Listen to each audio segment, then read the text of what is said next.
One of the main reasons I love Racine, besides the Kringle, of course, is this is a city where there is a palpable sense of community.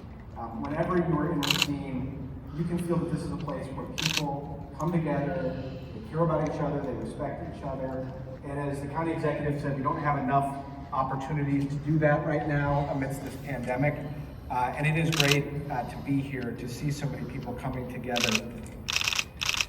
Now, Dr. King's family asked that today be treated somewhat differently from most Martin Luther King Day celebrations.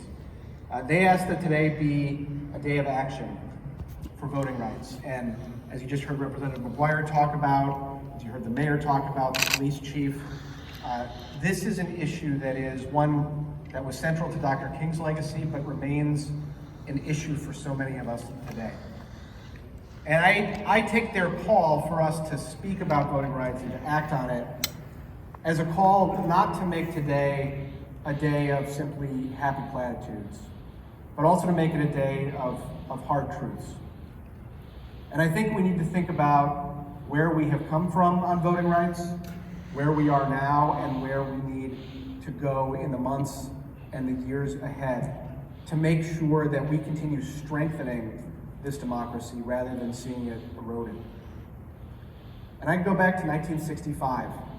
You've heard today discussion about the Voting Rights Act of 1965 that was passed, and that was passed after years of struggle, a struggle that was led by Dr. King, by other heroes like John Lewis, and many, many people who sacrificed, who put their lives at risk, and who gave their determination, their sweat, their blood, and in some cases their lives to fight for the right to vote. And after the events in Selma, where John Lewis and others were beaten and bloodied on the Edmund Pettus Bridge, finally the Voting Rights Act was passed. And that legislation transformed the country.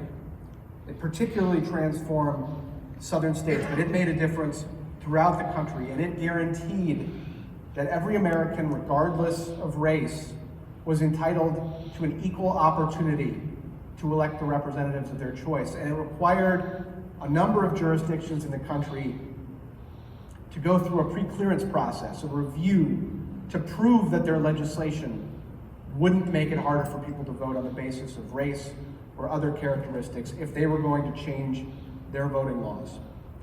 And that historic legislation ushered in years of progress.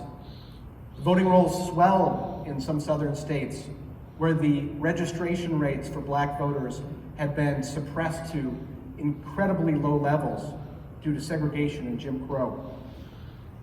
And the Voting Rights Act was renewed time after time with broad, strong bipartisan support. And we saw the consequences of that. We had true multiracial democracy in the United States after centuries of something else. We also, though, and I can't date this exactly, but I think you'll see it certainly in the 2000s, began to hear this myth of widespread voter fraud. Now, there has been fraud in our election system in this country, but it hasn't been from citizens who are showing up to cast their ballot by and large. It has been from politicians, political actors who are trying to rig the system in their favor. But nevertheless, this myth of voter fraud was spread, especially in the 2000s to begin with. It was repeatedly disproven in court cases, in conversations with election administrators, but it was also used to support restrictions on our rights to vote. Efforts to make it harder for people, and in particular people of color and young voters, to cast a ballot. Those were efforts after this progress to erode our democracy. Those efforts didn't always succeed, of course. There was enormous progress made, and in 2008, we had a historic election. The first black president of the United States was elected. We also, though, saw a backlash, and that backlash continues to this day. Following the election of President Obama, we saw a significant rise in domestic extremism. In 2009, early 2009, just months after President Obama's election, the Oath Keepers was founded. More on them in just a minute. And in 2013, our United States Supreme Court gutted that Voting Rights Act that so many people fought and bled and even died for in 1965.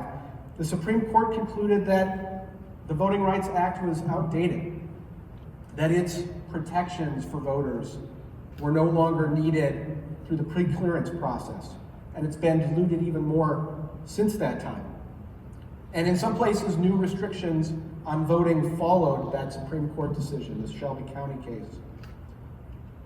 We also heard even more extreme arguments about voter fraud. We heard claims that American elections were rigged, when in fact, as you heard the mayor talk about, we have honorable, hardworking, decent, and honest people conducting our elections.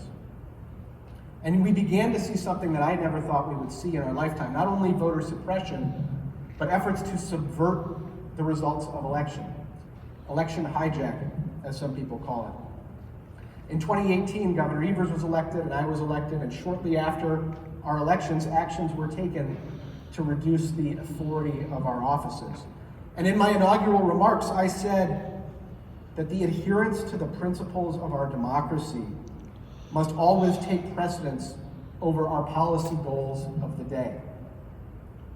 And the effort to make sure that we live up to that principle remains, because after the 2000 election, we saw an effort to overturn the democratic results of a presidential election. Again, with lots of false baseless claims about voter fraud. And we saw on January 6th an insurrection at the United States Capitol, an effort to use force to stop the democratic process from moving forward. That effort was led by, among others, the Oath Keepers, that group that was founded shortly after President Obama's election, and several of their members, including their leader, were just charged with seditious conspiracy, and Proud Boys, the Proud Boys, a white supremacist group.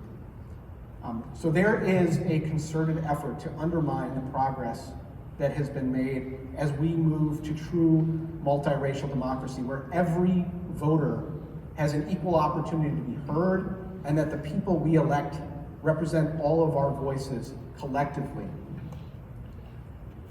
There is an effort to suppress people's votes as well. Since the day of the insurrection, when I hoped we would see people step back and realize they had gone way too far, we've instead seen continued efforts to prop up the big lie that our elections are rigged, and we've seen continued efforts to suppress voting rights.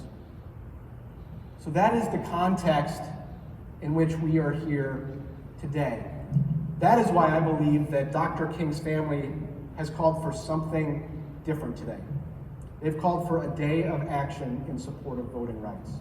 And when I recount that history to you of what has been happening since the Voting Rights Act, I think it is vital that we all remember, we heard about unity today, that we all remember that we can make sure that positive change happens. We can do what leaders in the civil rights movement did and fight to make sure that all our voices are heard equally. There is federal legislation pending right now that would help provide fundamental protections to our right to vote, and we need to speak up in favor of that legislation. There are actions at the state level going on right now, some that would support voting rights, others that would undermine it. And we need to speak up and make sure our voices are heard on those issues right now. You know, Dr. King's holiday is often described as a day of service. And I love that element of it. It's one of the many great things about the holiday, because Dr. King's legacy, of course, will last forever. But parts of that legacy are being debated and litigated to this day, including the future of our voting rights. And so the message that I want to leave everybody here with today is that everyone here has the power to make a difference. Everybody has the power to make a difference for the future of our voting rights and the future of our communities, because everybody here has a voice. It can be hard, it can be scary to use that voice, but it is vital that we do it. So whether it is making a phone call to your state representative and your state senator, whether it's sending an email to your member of Congress, whether it's sending a letter to a U.S. senator calling on them to take action, What we need everybody here to do as we fight to make progress on voting rights is to make your voices heard. Use those voices. Reach out to your elected representatives, but reach out to your friends, reach out to your family. Make sure they know the importance of protecting our voting rights, because we know from the civil rights movement and so many other incredibly monumental, important movements in history that when people work together, when they make sure that their voices are heard, change can happen. We can make a real difference. We must not let events that are going on at the national level or elsewhere discourage us. We must make sure our voices are heard. So in honor of Dr. King and his family, let's keep working together to keep strengthening this community. Let's strengthen this state, and let's make sure that our voting rights are protected for generations to come. Thank you.